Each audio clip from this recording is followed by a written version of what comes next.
మువ్వల నగేష్ కుటుంబానికి న్యాయం చేయాలంటూ ఈరోజు రాజ్యాంగ దినోత్సవం సందర్భంగా విజయవాడ స్వరాజ్య మైదానంలో అంబేద్కర్ విగ్రహం దగ్గరికి కుటుంబ సభ్యులు వచ్చారు, నిరసన తెలియజేశారు. గతంలో పవన్ కళ్యాణ్ ఎన్నికలకు ముందు వచ్చి న్యాయం చేస్తామంటూ హామీ ఇచ్చారు. కానీ ఇప్పటికొచ్చి కూటమి ప్రభుత్వం అధికారంలోకి వచ్చి 18 నెలలా కూడా ఎక్కడా కూడా న్యాయం జరగట్లేదంటూ వాళ్ళ ఆవేదన వ్యక్తం చేస్తున్న పరిస్థితి కనిపిస్తుంది. పవన్ కళ్యాణ్ ఏం చెప్పారు అనే అంశాలు కూడా కుటుంబ సభ్యులతో మాట్లాడు. మా పవన్ కళ్యాణ్ మీ దగ్గరికి వచ్చారు కదా, ఏం చెప్పారు మీ అబ్బాయి విషయంలో చెప్పండి అమ్మా. పవన్ కళ్యాణ్ నమస్కారం నాయన, నీకు నేను న్యాయం చేస్తావు అనుకుని చెప్పావు, నాకు హామీ ఇచ్చావు, న్యాయం చేస్తాను అనుకుని 1,00,000 రూపాయలు కూడా ఇచ్చావు, న్యాయం చేస్తాను అనుకుని నేను 1,00,000 రూపాయలు నీవే తీసుకుని వెళ్ళిపోగాను నాయన. మాకు వద్దు, నాకు న్యాయమే కావాలా, మన న్యాయం కావాలా, మన బాబుకి న్యాయం కావాలా, యావులు చంపారు అది కావాలా మాకి. లోకేష్ గారు వచ్చింది అది కూడా చెప్పింది, మనహారు కూడా వచ్చింది అది కూడా చెప్పింది, సత్యసారి కూడా వచ్చింది అది కూడా చెప్పింది, న్యాయం చేస్తాను. ఇప్పుడు దాకా న్యాయం లేదు, ఇప్పుడు దాకా పోస్ట్ మార్టం లేదు.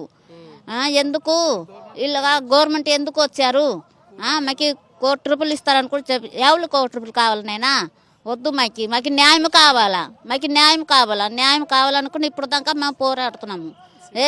శివాని కాలేజీలే మా అబ్బాయికి చంపేశారు, అక్కడే అంతా ఉన్నది, అక్కడే అంతా రక్తం మార్క అంతా ఉన్నది. లాక్కుని చెట్టు కట్టుకుని అక్కడే కట్టుకుని పడేసుకుని 20 కిలోమీటర్ దగ్గరే కాల్ చేశారు మా బావికి. మా న్యాయం చేస్తానమ్మా వచ్చి అనుకుని అన్నారు. ఇప్పుడు దాకా మాకు న్యాయం లేదు.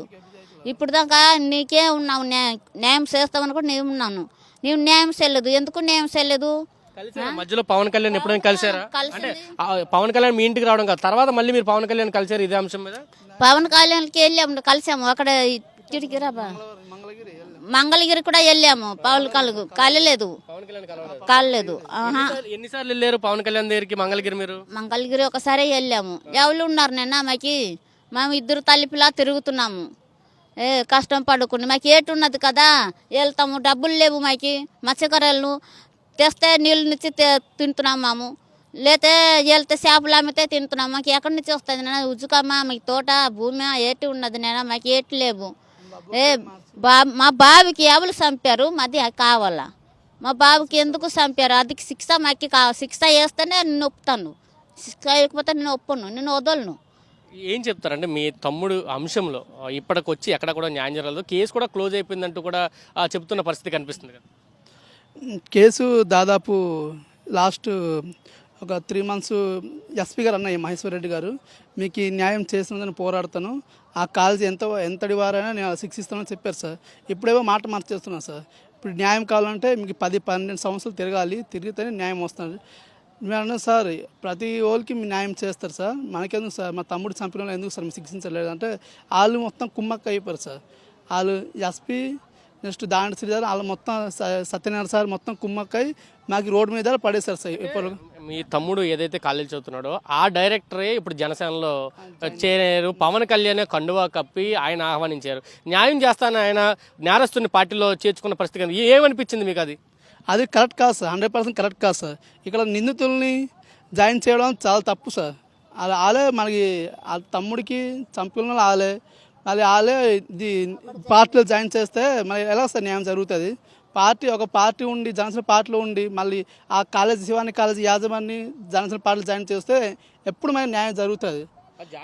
అసలు ఎందుకంటే నిందితుడే పార్టీలో జాయిన్ అయిన తర్వాత న్యాయం జరిగే ఆలోచన ఉంటుంది అసలు న్యాయం జరగదు సార్. అలాగైతే వాళ్ళు ఒక పార్టీ కలిస్తే ఎలా సార్, జనసేన పార్టీలో నిందులు కలిపితే ఎలా సార్ న్యాయం జరుగుతుంది మాకు? ఇప్పుడు మాకు నాగేష్ని చంపిన వ్యక్తి ఎవరు చంపారు, ఆ యాజమాని వాళ్ళ తాలూకా డైరెక్టర్స్ ఎవరు చంపారు వాళ్ళు కావాలి సార్. మెయిన్ వాళ్ళే నాగేసి చంపుకొని కాల్చుకుని చంపిస్తున్నారు సార్.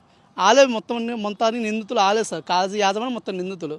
ఇప్పటివరకు ఎవరు సాయం చేయలేదు సార్, మాకు తమ్ముడికి అసలు ఎవరు చేయలేదు సార్. ఈ సంవత్సరం ఈ 18 నెలల కాలంలో పవన్ కళ్యాణ్ ఏ రోజున కలిసారా లేదా జనసేన నాయకులను కలిసారా? ఈ అంశానికి సంబంధించి మాకు న్యాయం చేయమని అడిగారా మీరు? న్యాయం అందరికి కలిసాం సార్, నాదెళ్ళ మనం గారికి కలిసాము, రానివ్వలేదు. నెక్స్ట్ మన తమ్మిరెడ్డి శివశంకర్ కూడా పట్టించుకోలేదు సార్. జ్యోతిర్మయి మేడం గారు ఒక్కల వల్ల కేసు బతికింది సార్. శ్రీకాకుళం ఉంటారు ఆమె అడ్వకేటు,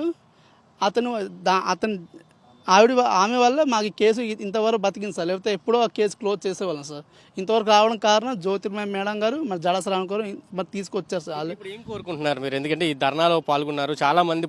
ఇప్పటి వరకు మీ సింగిల్ పోరాటం కాస్త బహిర్గతమైంది, ఇతర సంఘాలు మీకు మద్దతు తెలియజేస్తున్నాయి, కొంతమంది మేధావులు మద్దతు తెలియజేస్తున్నారు. ఇప్పుడు ఏం కోరుతున్నారు? ఇప్పుడు మా తమ్ముడికి చంపిన వ్యక్తి కావాలి సార్, ఆ నిందితులు శిక్షించాలి సార్. గవర్నమెంట్ శిక్షిస్తేనే మాకు న్యాయం జరుగుతుంది సార్, లేకపోతే జరగదు సార్. నాకు ఇంతవరకు ఇప్పుడు కాదు, చచ్చిపోతే పోరాడతాం సార్. మా అమ్మ నేను కలిసి మా ఫ్యామిలీ మొత్తం పోరాడతాం. నాగేష్కి మా తమ్ముడిని ఎవరెవరు చంపారు ఆ నిందితుడిని జైల్లో పెట్టాలి, ఉరి శిక్ష కంపని ఎక్కాలి, అంతవరకు న్యాయం జరుగుతుంది సార్. అంతే, మాకు మరి ఏంటి అవసరం లేదు సార్, వాళ్ళకి మరి న్యాయం జరగాలి. ఇది చెప్తున్నారు. నగేష్ని ఎవరైతే చంపారో వాళ్ళకి ఖచ్చితంగా శిక్ష పడాలి, చట్ట ప్రకారం శిక్ష పడాలి, వాళ్ళకి ఉరి శిక్ష పడాలంటూ కూడా కుటుంబం కోరుతున్నారు. అప్పటి వరకు కూడా తమ పోరాటాన్ని కొనసాగిస్తున్నారు. గతంలో ఎన్నికల్లో హామీ ఇచ్చిన పవన్ కళ్యాణ్ తర్వాత ఎవరు పట్టించుకోలేదు. నాదెండ్ల మనోహర్ దగ్గరికి వెళ్ళాము, జనసేన రాష్ట్ర కార్యాలయానికి వెళ్ళాము, కానీ ఎవరు ఖచ్చితంగా మమ్మల్ని పట్టించుకోలేదంటూ చెప్తున్నారు. దీని మీద కుటుంబం చివరి వరకు కూడా ఖచ్చితంగా తమ తమ్ముడికి న్యాయం జరిగే వరకు పోరాడతామంటూ వాళ్ళంతా తెలియజేస్తున్న పరిస్థితి కనిపిస్తుంది. కెమెరా పర్సన్ వంశీతో కలిసి సురేంద్ర, సాక్షి టీవీ, విజయవాడ నుంచి.